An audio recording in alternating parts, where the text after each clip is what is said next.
وبركاته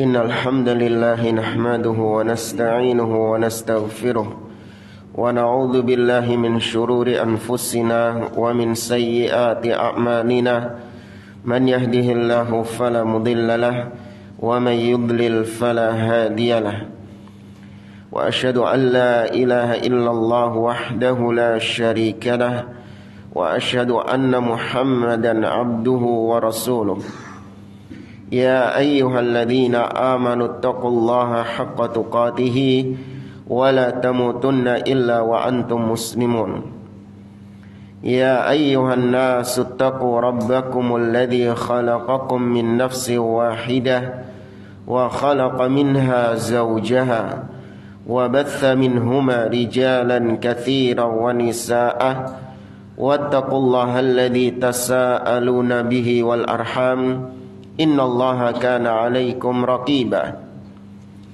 يا أيها الذين آمنوا اتقوا الله وقولوا قولا سديدا يصلح لكم أعمالكم ويغفر لكم ذنوبكم ومن يطع الله ورسوله فقد فاز فوزا عظيما أما بعد فإن أصدق الحديث كتاب الله وخير الهدي هدي محمد صلى الله عليه وسلم وشر الأمور محدثاتها وكل محدثة بدعة وكل بدعة ضلالة وكل ضلالة في النار.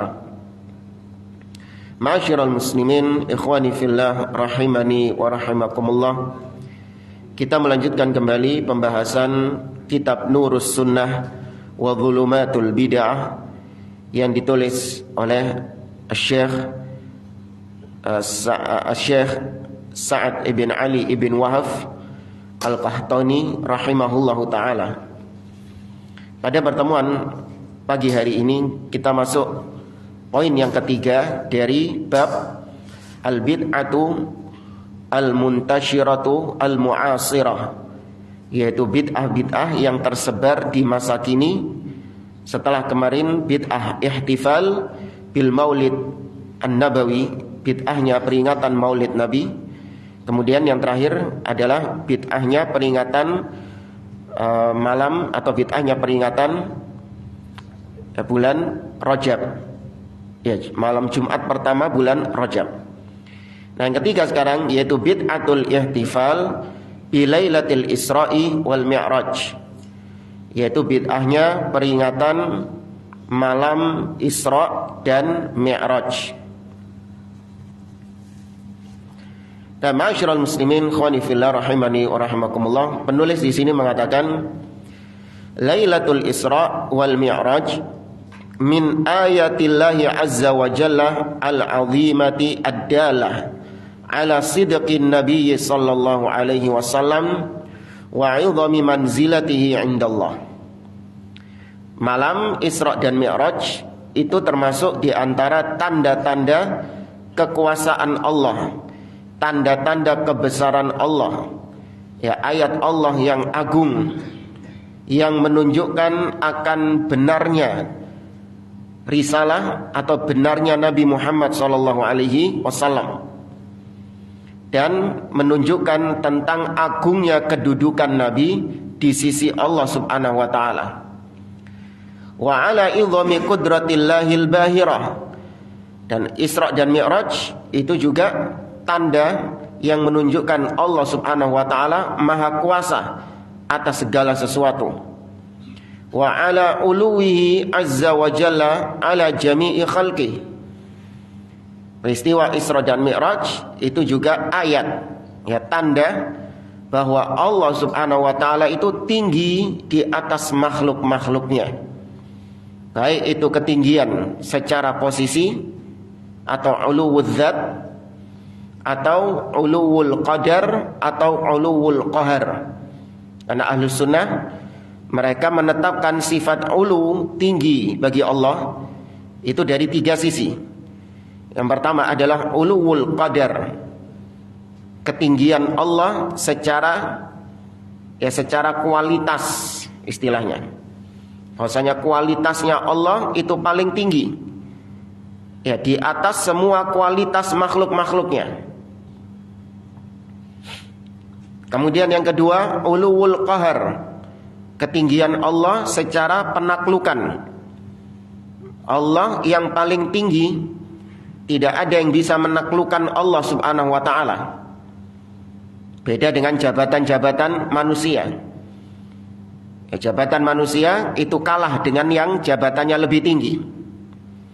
Tapi kalau Allah tidak ada yang lebih tinggi daripada dia. Secara, ya kalau mau terjemahkan jabatan ya terserahlah. Yang ketiga adalah uluwudz dzat, ketinggian Allah secara letak atau posisinya. Memang secara zatnya Allah itu berada tinggi di atas makhluk-makhluknya. Nah yang terakhir ini, uluwudz dzat, itu tidak diterima oleh ahli bidah. Kalau yang kedua, yang pertama uluwul qadar dan uluwul qahar, ahlul bid'ah juga menetapkan itu. Tapi kalau uluwudz dzat, hanya ahlus sunnah yang menetapkan Allah secara zatnya berada tinggi di atas. Ahlus sunnah berkesendirian di situ. Nah, termasuk di antara dalil Allah tinggi di atas, yaitu dalil Isra dan Mi'raj. Itu juga menjadi dalil bahwa Allah tinggi di atas secara zat. Ya, secara zat. Qala azza wa jalla, Allah subhanahu wa ta'ala berfirman, Subhanalladzi asra bi'abdihi laylan minal masjidil harami ilal masjidil aqsa alladzi barakna hawlahu linuriyahu min ayatina innahu huwas sami'ul basir. Dalam surat Al-Isra ayat yang pertama, Allah berfirman, Maha suci Allah yang telah memperjalankan hambanya di malam hari dari Masjidil Haram ke Masjid Al-Aqsa yang telah Allah berkahi sekelilingnya, linuriyahu min ayatina, untuk kami tampakkan kepadanya dari tanda-tanda kami, dari ayat-ayat kami. Sesungguhnya dia, yaitu Allah subhanahu wa ta'ala, maha mendengar lagi maha melihat. Wa tawatara ar-Rasulillah sallallahu alaihi wasallam annahu urija bihi ila sama' wa futihat lahu abwabuha hatta jawaza as-sama' as-sabi'ah fakallamahu rabbuhu azza wa jalla kama arada subhanahu wa ta'ala. Dan telah mutawatir. Ya, mutawatir berarti telah banyak riwayat-riwayat yang berkaitan dengan Isra dan Mi'raj ini, yang menetapkan bahwa Nabi SAW diangkat ke langit. Banyak hadis-hadis yang menyebutkan tentang hal tersebut. Nabi diangkat ke langit dan dibukakan bagi Nabi pintu-pintu langit sampai Nabi melebihi langit yang ketujuh. Ya, sampai melebihi langit yang ketujuh. Maka ketika itu dia diajak bicara oleh Rabb-nya, berbicara dengan Rabb-nya. Ya, Nabi berbicara dengan Rabb-nya. Wa farada alaihi salawatil khams. Dan di saat itulah Allah subhanahu wa ta'ala mewajibkan salat yang 5 waktu. Wa kana Allahu azza wa jalla faradaha khamsina salah, yang mana sebelumnya Allah subhanahu wa ta'ala mewajibkan 50 waktu, 50 salat. Falam yazal nabiyuna Muhammadun sallallahu alaihi wasallam yuraji'u bihi wa yas'aluhu at-takhfif hatta ja'alaha khamsan fil fardi wa khamsina salatan fil ajri. Dan senantiasa Nabi sallallahu alaihi wasallam terus meminta kepada Allah keringanan. Ya, terus meminta kepada Allah keringanan sampai akhirnya Allah meringkas atau meringankan salat yang 50 menjadi 5 waktu. 5 salat 5 waktu, akan tetapi pahalanya seperti 50 salat. Ya, salatnya 5 kali saja, namun pahalanya seperti 50 kali salat. Li'annal hasanata bi'asyri amthaliha. Karena satu kebaikan itu dilipat gandakan menjadi 10. Falillahil hamdu wasyukru ala jami'i ni'amihi allati la ta'uddu wa la tuhsa. Maka segala puji bagi Allah dan segala syukur hanya bagi Allah yang telah memberikan nikmat-nikmatnya kepada kita yang tidak terhingga dan tidak terhitung. Sebelum kita memulai membahas tentang kenapa peringatan Isra dan Mi'raj ini merupakan bid'ah di dalam agama, kita nukilkan terlebih dahulu tentang bagaimana sikap Ahlus Sunnah terhadap peristiwa Isra dan Mi'raj.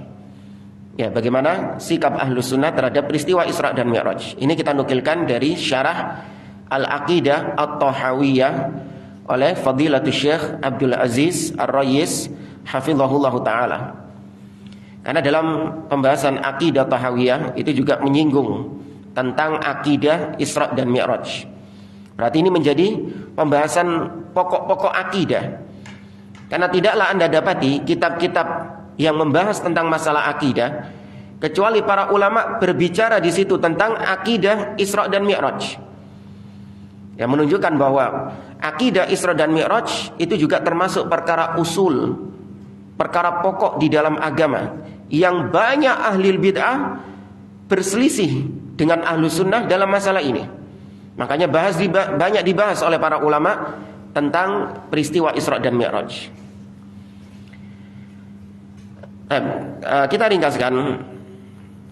Wal muradu bil Mi'raj, yang dimaksud dengan Mi'raj, annahu su'ida bin Nabi sallallahu alaihi wasallam ila sama'is sabi'ah bal tajawaza dzalika sallallahu alaihi wasallam. Disebutkan dalam akidah Tahawiyah tentang Mi'raj. Kebanyakan cuma disebut satu saja. Kalau enggak disebutkan Isra saja, atau disebutkan Mi'raj saja, atau terkadang disebutkan dua-duanya, Al-Isra wal Mi'raj.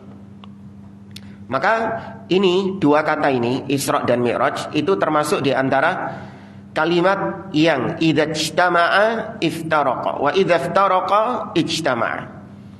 Apabila mereka bersatu maka berpisah, tapi kalau mereka berpisah maka bersatu. Apa maksudnya? Ya, kalau disebutkan salah satunya saja berarti masuk yang kedua. Ketika cuma disebutkan Al-Isra, maka berarti masuk juga di dalamnya apa? Mi'raj. Demikian juga sebaliknya, ketika cuma disebutkan Mi'raj, maka masuk juga di dalamnya Al-Isra. Tapi kalau disebutkan secara bebarengan Al-Isra wal Mi'raj, maka Isra punya arti sendiri dan Mi'raj punya arti sendiri yang berbeda. Ya, ini banyak kalimat-kalimat seperti ini. Idza ijtama'a iftaraqa wa idza iftaraqa ijtama'a. Seperti muslim dan mukmin. Kalau disebutkan satu saja muslim, maka masuk mukmin enggak? Masuk. Tapi disebutkan berbarengan muslim dan mukmin, maka berarti muslim artinya orang yang melakukan amalan-amalan zahir seperti salat, puasa, zakat, haji. Tapi kalau mukmin itu berarti yang berkaitan dengan iman, iman kepada Allah, iman kepada malaikat, iman kepada kitab, rasul dan seterusnya. Ya, ini kalimat yang kalau bersatu mereka berpisah, tapi kalau berpisah mereka bersatu, sama maknanya. Fakir dan miskin, ya kan? Atau yang semisal dengannya. Maka di dalam kitab-kitab para ulama biasanya cuma disebutkan satu saja, Isra atau enggak Mi'raj. Nah, Mi'raj artinya yaitu Nabi SAW su'ida, diangkat ke langit ketujuh, bal tajawaza dzalik, bahkan lebih daripada itu. Ya, itu artinya Mi'raj. Fal Isra, adapun Isra maknanya adalah usriya bihi sallallahu alaihi wasallam minal baitil haram ilal masjidil aqsa. Adapun Mi'raj, Isra, yaitu Nabi diperjalankan di malam hari Ya, Nabi SAW diperjalankan di malam hari. Jadi kata para ulama, ketika Allah mengatakan subhanalladzi asra bi'abdihi, maha suci Allah yang telah memperjalankan hambanya di malam hari, itu sudah cukup. Tapi kenapa Allah tambah lagi dengan kata-kata lailan, malam hari, berarti double malamnya itu. Karena kata-kata asra itu sudah menunjukkan malam. Apa maksudnya? Subhanalladzi asra bi'abdihi lailan, maha suci Allah yang telah mengasrokan hambanya. Mengasro itu artinya adalah memperjalankan di malam hari. Tapi kenapa kok ditambah sama Allah lailan? Berarti double malamnya. Maka kata para ulama ada dua kata-kata lailan dalam ayat tadi. Yang pertama litakid, untuk penekanan, ya, untuk penegasan bahwasanya peristiwa tersebut itu terjadi di malam hari, ditegaskan. Dan itu ma'ruf di kalangan orang-orang Arab, mereka itu suka membuat kalimat-kalimat yang ada takkid, ada penekanannya, entah dengan sumpah atau dengan kalimat laqad. Ya, banyak kalimat-kalimat yang menunjukkan penekanan. Kemudian yang kedua, Allah sebutkan lailan, fungsinya adalah untuk menunjukkan bahwa peristiwa tersebut tidak terjadi secara semalaman utuh, tapi hanya sebagian malam saja. Di peristiwa Isra dan Mi'raj, Nabi diperjalankan oleh Allah di malam hari dari Masjidil Haram di Mekah ke Masjidil Aqsa di Palestina, kemudian naik ke langit ketujuh, bahkan lebih daripada itu, dan kembali lagi sampai ke Mekah, itu hanya sebagian malam. Ya, hanya sebagian malam saja, tidak semalaman utuh. Ya, itulah kenapa Allah sebutkan lailan.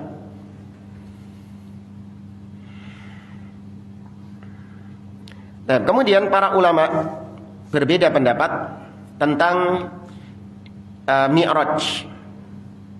Dengan apa Nabi SAW itu melakukan Mi'raj? Kalau Isra itu disepakati dengan apa? Buraq.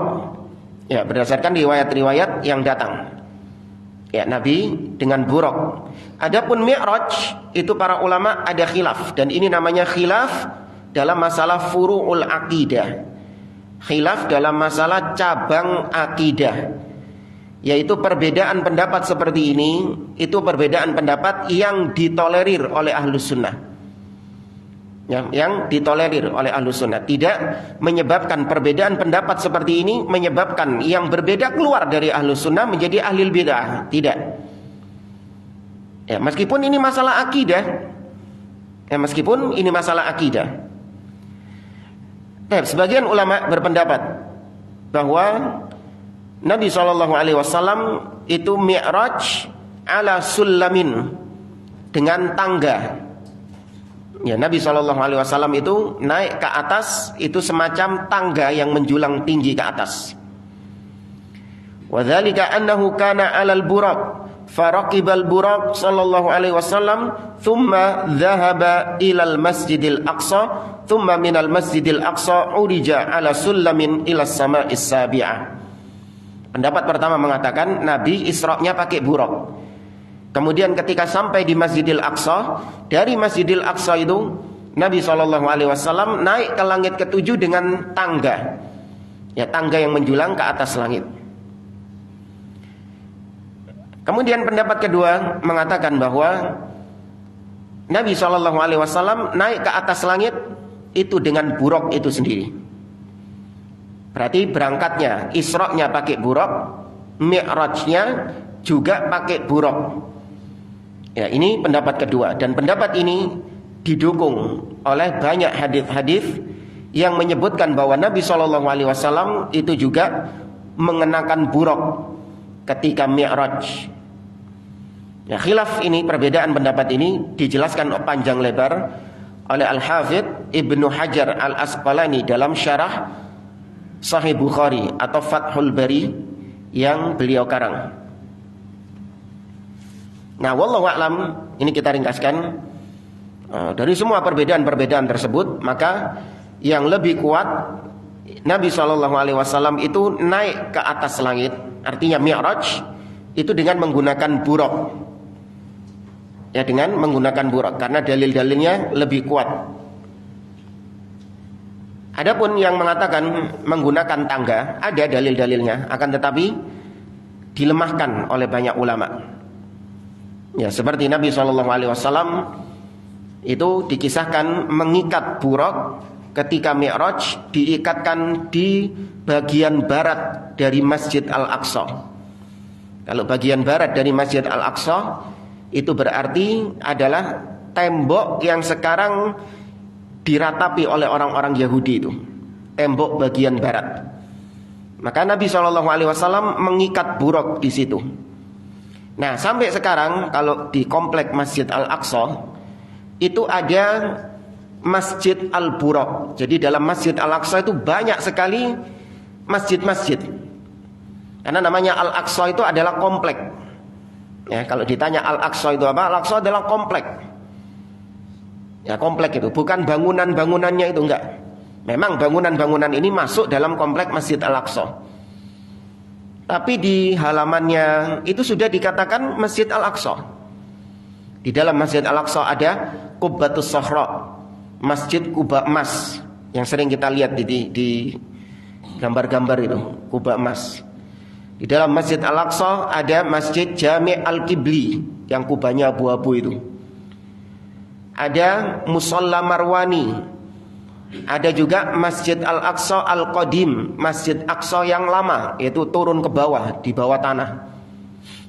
Nah, ada namanya Masjid Buraq. Nah, Masjid Buraq itu di baliknya tembok ratapan. Jadi ini tembok ratapan. Nah, ini orang-orang Yahudi di sini. Nah, baliknya ini sak tembok, masih satu tembok. Di tembok yang sama itu ada Masjid Buraq namanya. Dibangun seperti sebuah tempat di situ, ada Masjid Buraq. Nah, di situ ada kail seperti apa ya? Ada besi. Nah, jari ini, ya katanya di situ Nabi menambatkan buraqnya di besi tersebut. Sampai sekarang besinya masih ada. Nah, itu banyak orang-orang datang ke sana diusap-usap, biasalah. Ya, biasa. Ngalap-ngalap berkah seperti itu. Baik, maka yang benar wallahu a'lam, Nabi SAW itu mi'raj menggunakan buraq. Nah, kemudian Syekhul Islam Ibnu Taimiyah rahimahullah dalam kitabnya An-Nubuwat menyebutkan bahwa annal hikmah minal mi'raj an yuriya rabbuna subhanahu nabiyyana sallallahu alaihi wasallam al-ayatil kubra. Apa hikmah peristiwa Isra dan Mi'raj ini?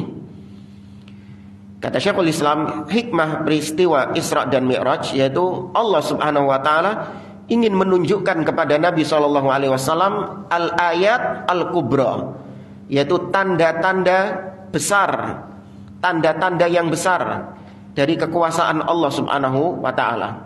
Seperti yang Allah sebutkan sendiri dalam surah An-Najm ayat 18. Allah mengatakan laqad ra'a min ayati rabbih al-kubra. Sungguh Nabi SAW telah melihat ayat tanda-tanda kekuasaan Allah al-kubra yang besar, ya, untuk pamer ditunjukkan kepada Nabi SAW. Itu hikmah peristiwa Isra dan Mi'raj, salah satunya.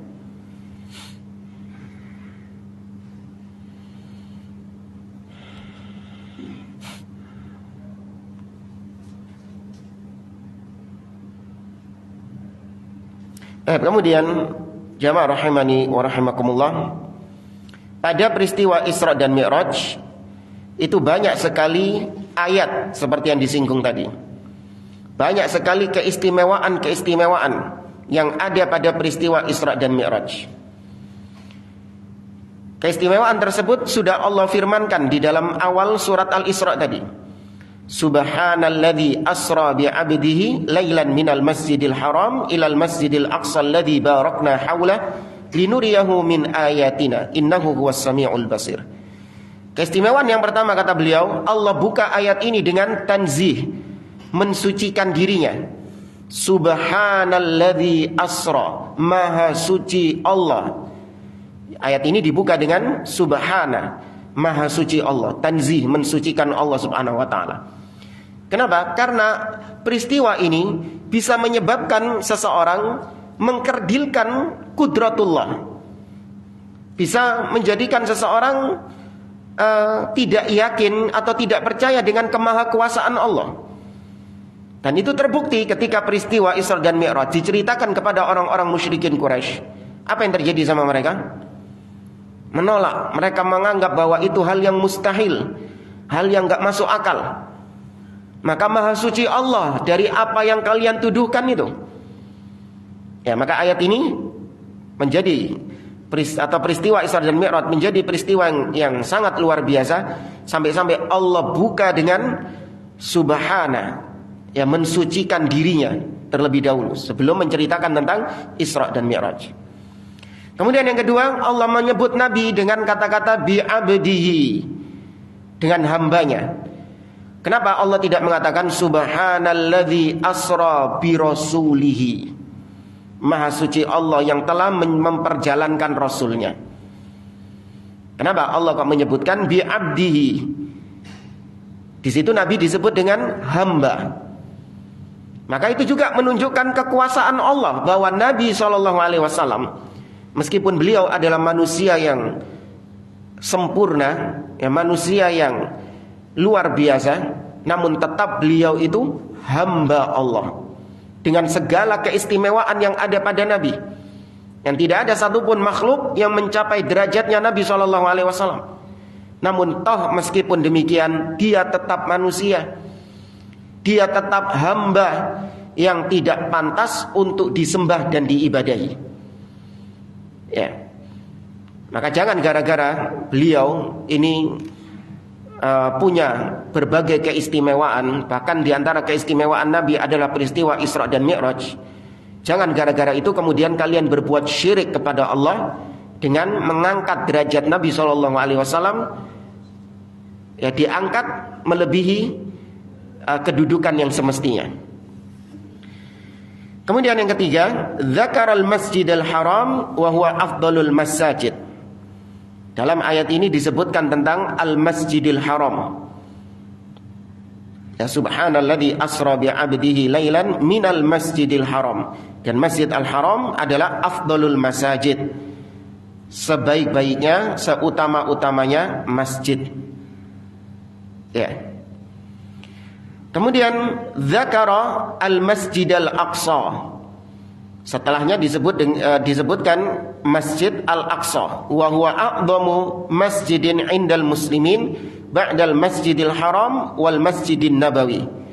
Dan Masjid Al-Aqsa adalah masjid yang ketiga bagi kaum muslimin setelah Masjid Al-Haram dan Masjid Nabi SAW. Lidha jumi'a baina hadhil masajid ats-tsalath fi aktsari min hadits. Oleh karenanya sering disebutkan tiga masjid ini dalam satu hadis, sebagaimana Imam Bukhari dan Muslim meriwayatkan dari Abu Sa'id Al-Khudri dan dari Abu Hurairah radhiyallahu taala anhuma, Nabi SAW mengatakan, la tushaddur rihal illa ila thalathati masajid. Jangan kalian tushaddur rihal, mengencangkan pelana unta kalian. Berarti kalau mengencangkan pelana unta ini mau ngapain? Mau safar. Ya, jangan kalian safar kecuali ke tiga masjid. Artinya di sini safar dalam rangka ibadah. Diringkas lagi bahasa kita, wisata religi. Nah, jangan kalian melakukan wisata religi, yaitu safar yang memang niatnya di situ adalah untuk taqarrub kepada Allah, untuk ibadah kepada Allah, kecuali ketiga masjid, yaitu Masjidil Haram, Masjid Nabi, dan Masjid Al-Aqsa. Tanbih, ada peringatan dari beliau di sini. Syekhul Islam Ibnu Taimiyah rahimahullah dalam kitabnya Iqtida' As-Siratil Mustaqim, beliau menegaskan bahwa tidak sah kalau Masjid Al-Aqsa itu juga disebut sebagai haram. Karena masjid yang dikatakan haram cuma dua saja, yaitu Masjid Al-Haram dan Masjid Nabi SAW. Ya, Masjid Nabi itu juga disebut Masjidil Haram. Makanya kalau ke Madinah, biasanya orang-orang menyebut Masjid Nabawi itu dengan Al-Haram. Ya, ini sudah mau sampai haram, sudah mau sampai Masjidil Haram. Padahal ini lagi di Madinah. Ternyata maksudnya Masjidil Haram di situ apa? Masjid Nabawi. Nah, itu iya benar penggunaan itu. Tapi kalau Masjidil Aqsa itu tidak dikatakan Masjidil Haram. Makanya salah orang-orang Palestina sendiri, mereka menyebut Masjid Al-Aqsa itu dengan Al-Haramus Syarif. Ya, Masjid Al-Haram Asy-Syarif.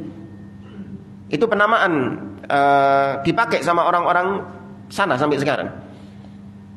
Makanya ada pelang-pelang yang menunjukkan arah masjid itu kan, karena Masjid Al-Aqsa itu harus melewati apa istilahnya, Al-Madinatul Qadimah, kota tua, harus melewati ini. Ya kok kayak ngubah ngene lho. Pakai tuku-tuku omah-omah wong. Di situ ada pelang-pelangnya. Nah, pelang-pelangnya di situ menunjukkan ilal haram syarif, menuju ke al-haram asy-syarif. Maksudnya al-haram asy-syarif di situ adalah Masjid Al-Aqsa. Ini enggak benar. Ya, Masjid Al-Aqsa itu tidak dikatakan Masjid Al-Haram. Hanya Masjid Nabi dan Masjid Al-Haram yang ada di Mekah. Baik, jamaah rahimani wa rahimakumullah. Kemudian di sini beliau menyebutkan tentang dalil-dalil Isra dan Mi'raj itu dari Al-Qur'an, baik dari sunnah dan ijma'. Ya, ijma' para ulama menetapkan peristiwa Isra dan Mi'raj ini.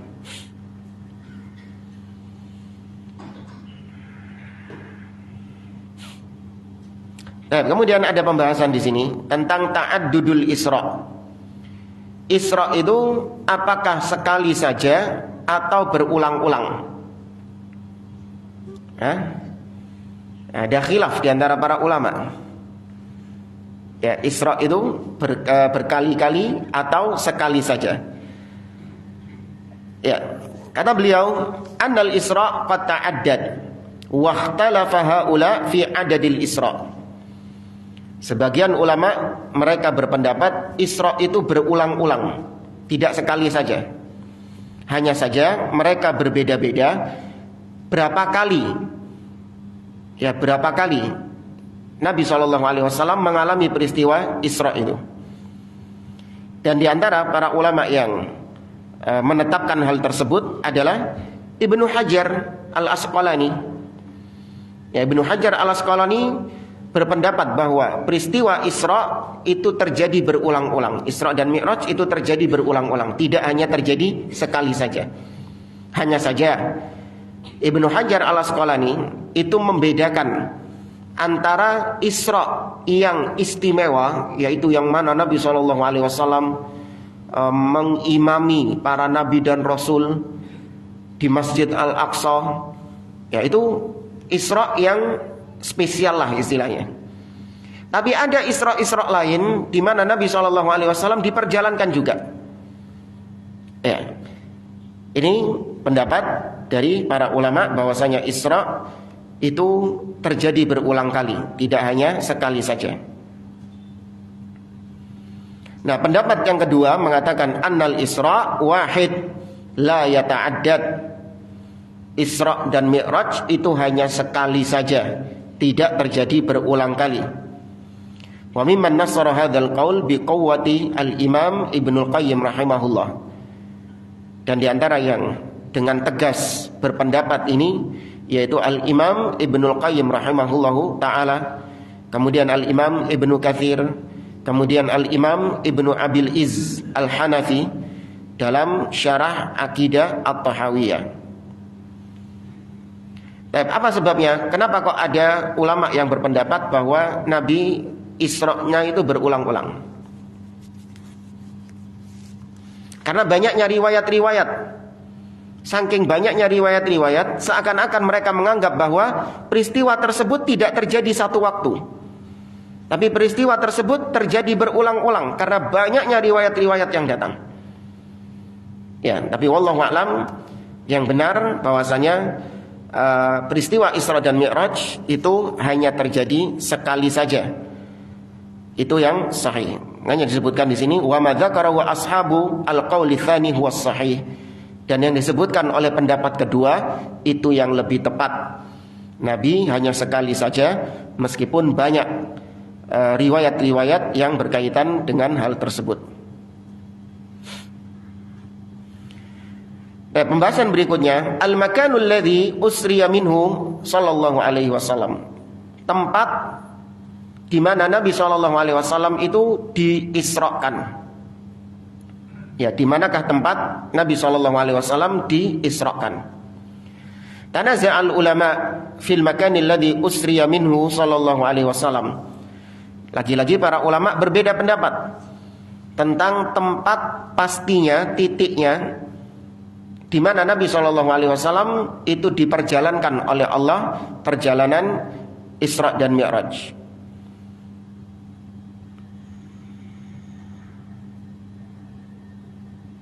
Baik, wa fi ba'di riwayat annahu usriya bihi min baiti ummi Hani. Dalam sebagian riwayat disebutkan bahwa Nabi SAW itu diberangkatkan dari rumahnya Ummu Hani. Dan ini ada dalam riwayat Tabrani, lakin isnaduhu dhaif.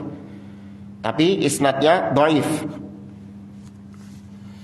Wa fi ba'di riwayat, sebagian riwayat menyebutkan bahwa Nabi SAW usriya bihi min syi'bi Abi Thalib. Disebutkan bahwa Nabi itu berangkat dari Syi'ib Abu Thalib. Syi'ib itu artinya adalah yaitu tempat yang terletak di antara pertemuan dua bukit. Ya, tempat yang terletak di antara pertemuan dua bukit. Nah, itu Abu Thalib punya tempat di situ. Yang mana dahulu ketika Bani Hashim diboikot ya oleh orang-orang Quraisy, maka Bani Hashim itu ngungsi di Syi'ib. Nah, Syi'ib artinya pertemuan dua bukit itu. Ngungsi di situ, diboikot sama sak kampung, sak kota, sak Mekah. Nah, ada yang mengatakan bahwa Nabi itu diisrakan, dimulai perjalanannya di situ. Ini sama juga dhaifnya. Wa innamal ladzi thabata fi ba'di riwayat sahih al-Bukhari annahu syaqqa saqfa baitihi wa usriya bihi kama akhrajahu Syaikhan min hadithi Anas. Yang benar yaitu Nabi SAW sebagaimana diriwayatkan oleh Imam Al-Bukhari, Nabi SAW itu dimi'rajkan, diisrakan dari rumahnya. Ya, dari rumah beliau sendiri di kota Mekah. Ini sebagaimana yang diriwayatkan oleh Imam Al-Bukhari dan Muslim dari hadis Anas yang menyebutkan tentang bahwa rumah Nabi SAW itu atapnya itu dibuka. Ya, dibuka atapnya untuk Nabi SAW diisrakan dari situ.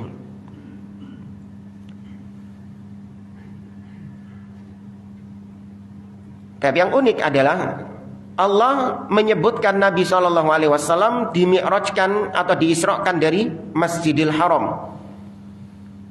Di sini menunjukkan bahwasanya Masjid Al-Haram itu bukan tempat masjidnya, tapi area sekitar Masjid Al-Haram itu sudah dikatakan dengan Masjid Al-Haram. Meskipun di situ rumah, tapi itu sudah dikatakan Masjid Al-Haram. Karena penggunaan kata-kata Masjid Al-Haram itu luas. Ka'bah juga disebut dengan Masjid Al-Haram. Ya, maka Masjid Al-Haram itu bukan bangunan masjid seperti yang ada sekarang itu, enggak. Maka antum ketika di Mekah, antum di hotel-hotel itu juga masih kena hukumnya Masjid Al-Haram. Karena itu masih tanah haram atau tanah halal? Tanah haram. Ya. Ala kulli hal, banyak di sini perbedaan-perbedaan pendapat di antara para ulama tentang dari mana Nabi SAW itu dimulai perjalanan Isra dan Mi'rajnya. Ini perbedaan yang enggak perlu kita terlalu mendalaminya. Yang penting kita tetapkan Nabi SAW itu diisrakan oleh Allah dari Masjid Al-Haram atau sekitarnya. Sudah selesai. Mau dari rumahnya Ummu Hani, atau dari Syi'ib Abu Thalib, atau dari rumah beliau, atau dari dekat Ka'bah sekalipun, ini tidak mempengaruhi apapun. Ya, tidak mempengaruhi apapun. Tetap kita mengimani peristiwa Isra dan Mi'raj.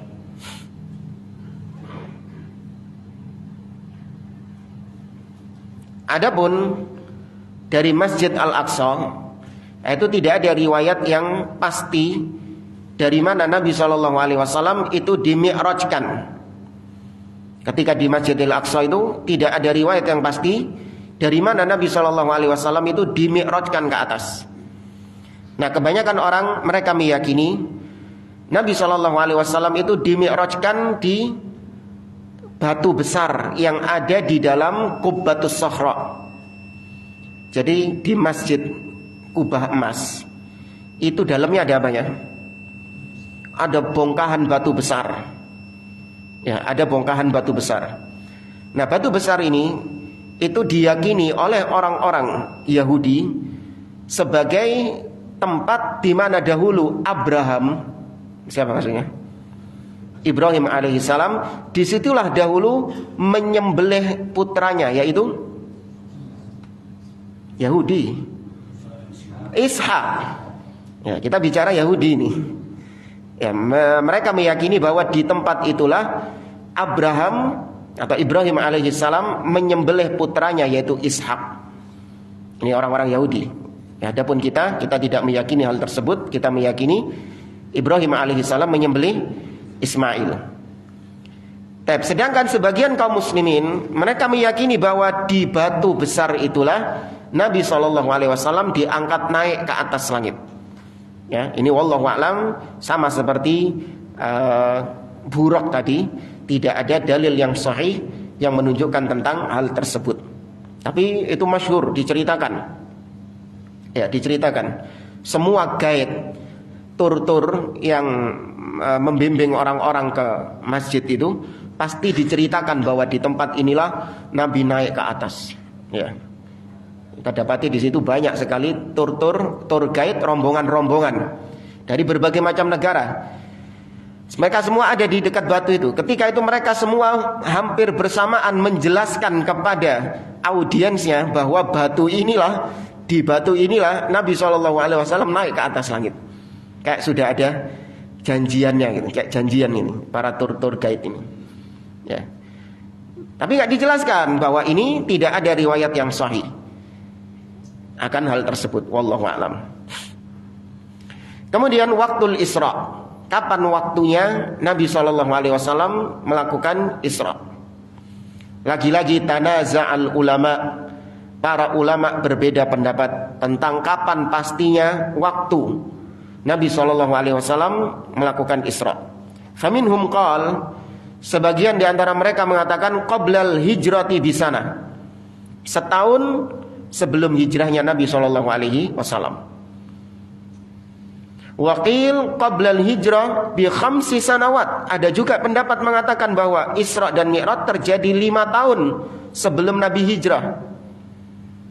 Ila ghairi dzalika minal aqwal, dan pendapat-pendapat yang lain.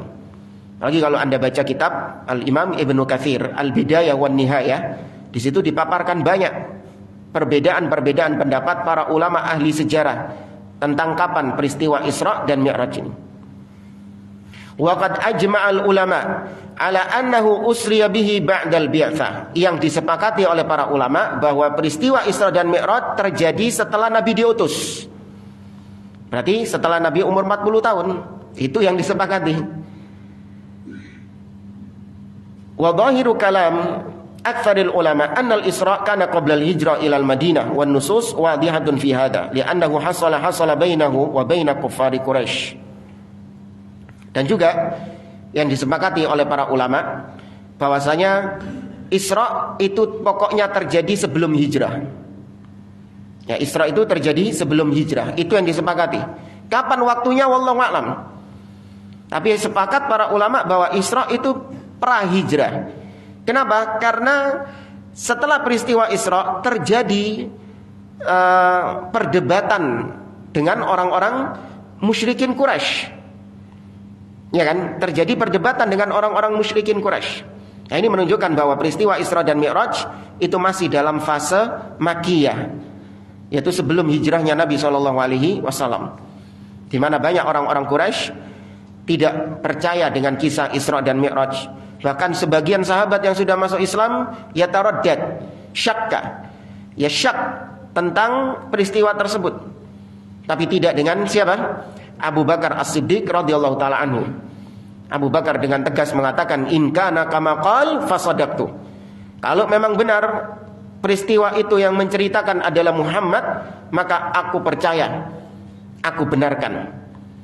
Ya, maka dari situ ushtuhira Abu Bakrin bi As-Siddiq.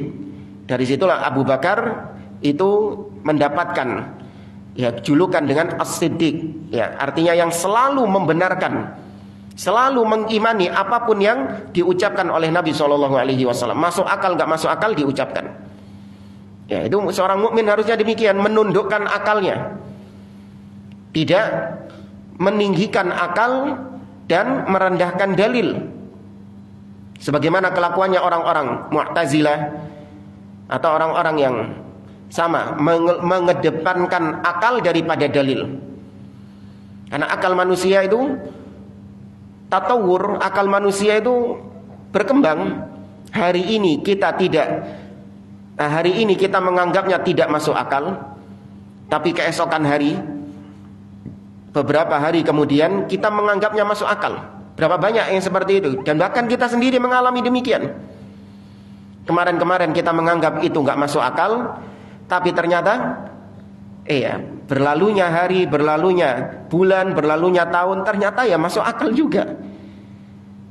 Ternyata ya bisa juga, ternyata masuk akal. Ya, maka peristiwa Isra dan Mi'raj menunjukkan bahwasanya dalil harus lebih dikedepankan daripada akal. Tapi dari sini tidak ada ijma apa yang menetapkan bahwasanya peristiwa Isra dan Mi'raj itu terjadi pada tanggal 27 apa biasanya? Rajab. Ya, tidak ada. Memang ada salah satu pendapat, iya. Tapi kalau dikatakan itu ijma, enggak. Ya. Maka nanti ini juga salah satu pembahasan di kitab Nurus Sunnah.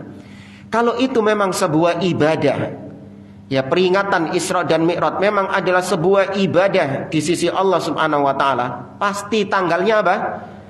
Pasti tanggalnya jelas.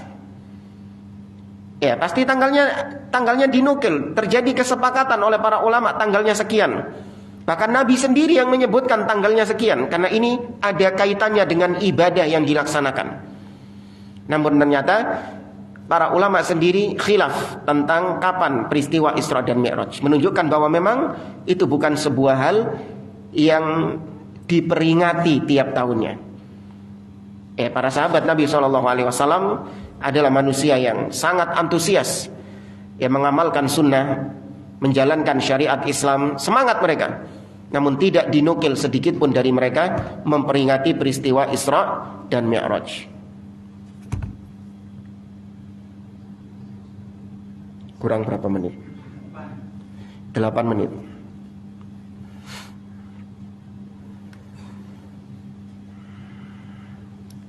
Baik. Kemudian manil taqahum an-nabi sallallahu alaihi wasallam fil mi'raj.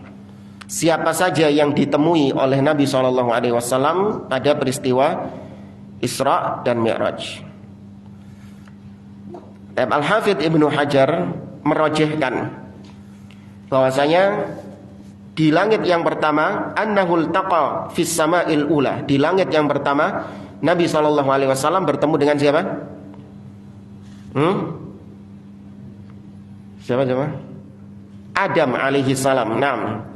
Wal taqa fis sama'i tsaniyah, dan di langit yang kedua Nabi bertemu dengan Nabi Isa dan siapa? Sepupunya Yahya. Ya, Nabi Isa dan Nabi Yahya. Wal taqa fis sama'i tsalitsa Yusuf. Di langit yang ketiga bertemu dengan Nabi Yusuf alaihi salam. Wal taqa fis sama'ir rabi'ah bi Idris. Di langit yang keempat berjumpa dengan Idris. Wal taqa fis sama'il khamisah bi Harun. Di langit yang kelima bertemu dengan Harun, di langit yang keenam bertemu dengan Musa, dan di langit yang ketujuh bertemu dengan Ibrahim alaihissalam. Ya, ini pendapat yang dikuatkan oleh banyak para ulama, diantaranya Al-Hafidh Ibnu Hajar Al-Asqalani rahimahullahu ta'ala.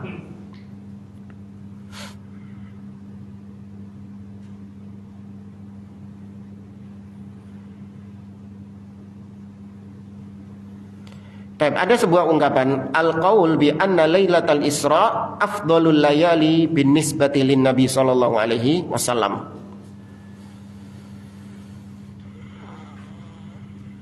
Bahkan sebagian orang mengatakan wa afdhal min lailatul qadar li umumil muslimin.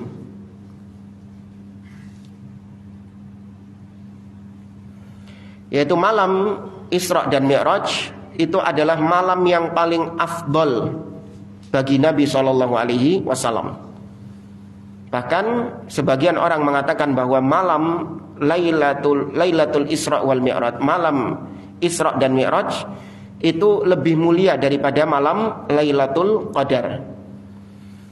Tapi ungkapan ini disebutkan oleh sebagian orang, namun dikritik oleh para ulama, bahwasanya malam Lailatul Qadar dan malam Isra dan Mi'raj memang dua-duanya memiliki keutamaan. Ya, dua-duanya memiliki keutamaan. Akan tetapi kalau dikatakan lebih afdol malam Lailatul Isra dan Mi'raj dengan malam Lailatul Qadar, maka ini tidak bisa dibenarkan secara total. Karena masing-masing punya keutamaan sendiri-sendiri. Kalau dibandingkan, kalau dikatakan bahwasanya malam Isra dan Mi'raj itu adalah malam di mana Nabi Shallallahu Alaihi Wasallam, ya malam di mana Nabi Shallallahu Alaihi Wasallam melakukan peristiwa tersebut, mengalami peristiwa tersebut, iya, itu malam yang istimewa. Namun apakah keistimewaannya berulang di tahun-tahun berikutnya? Jamaah, kita sepakat, malam ketika Nabi mengalami peristiwa Isra dan Mi'raj itu malam yang istimewa? Iya, malam yang istimewa.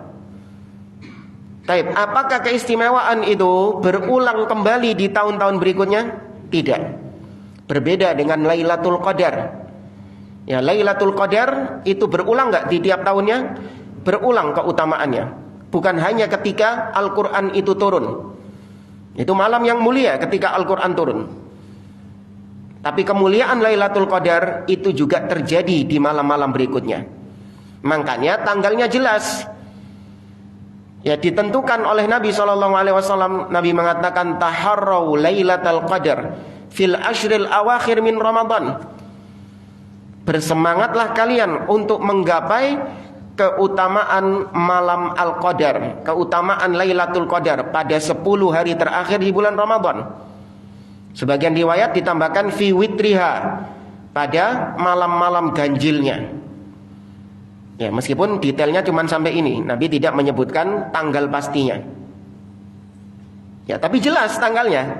Ramadan itu jelas, 10 hari terakhirnya jelas, malam ganjilnya juga jelas.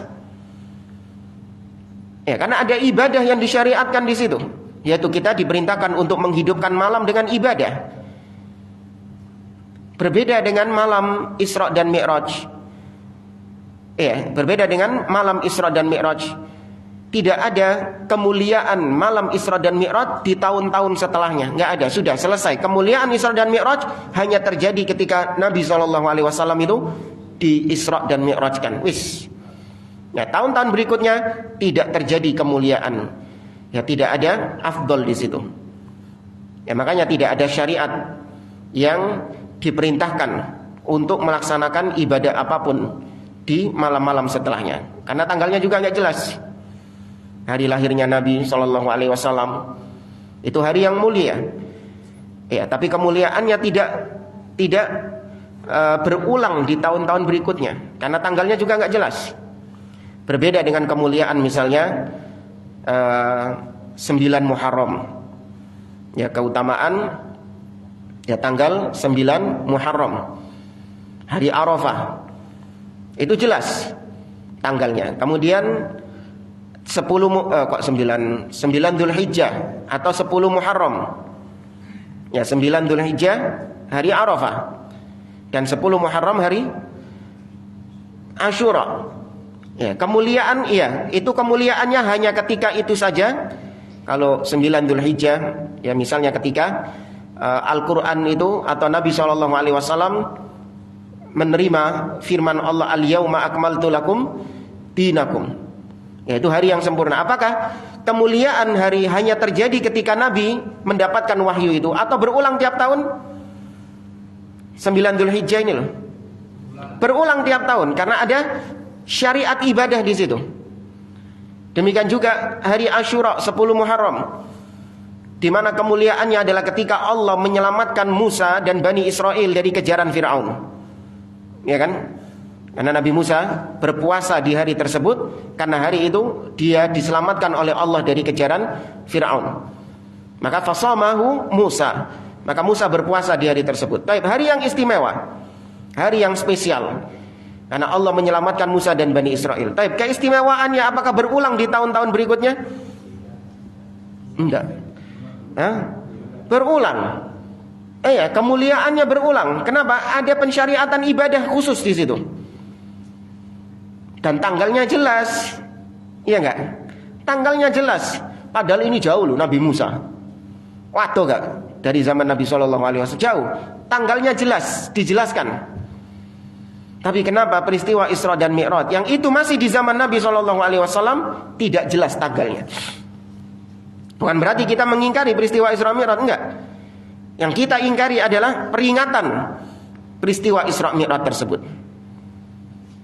Demikian juga hari lahirnya Nabi SAW. Kita tidak mengingkari kelahiran Nabi. Awas, ada seorang dai yang menyimpang, mengatakan kalau antum mengingkari maulid berarti antum mengingkari Nabi Muhammad SAW. Dari mana? Para ulama yang berbeda pendapat tentang masalah maulid, nggak ada mereka ini membahas tentang lahirnya Nabi. Yang mereka perdebatkan adalah tentang peringatan hari lahirnya. Kalau kelahiran Nabi sudah tutup buku, sepakat sudah. Hatta orang kafir juga percaya kalau Nabi itu lahir. Iya. Ini ada dai-dai yang mencoba untuk mengalihkan pembahasan. Mengatakan bahwa yang mengingkari maulid itu berarti mengingkari Nabi Muhammad SAW. Na'udzubillah. Maka peringatan-peringatan seperti ini adalah bid'ah di dalam agama.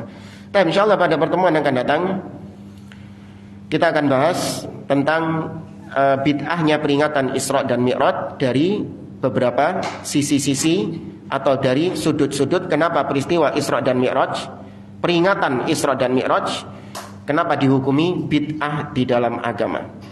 Tapi saya cukupkan sampai di sini. Wallahu a'lam bishawab. Aqulu qouli hadza wa sallallahu ala nabiyyina Muhammad wa ala alihi wa sahbihi ajma'in. Wa akhiru da'wana anil hamdulillahi rabbil alamin. Wassalamu alaikum warahmatullahi wabarakatuh.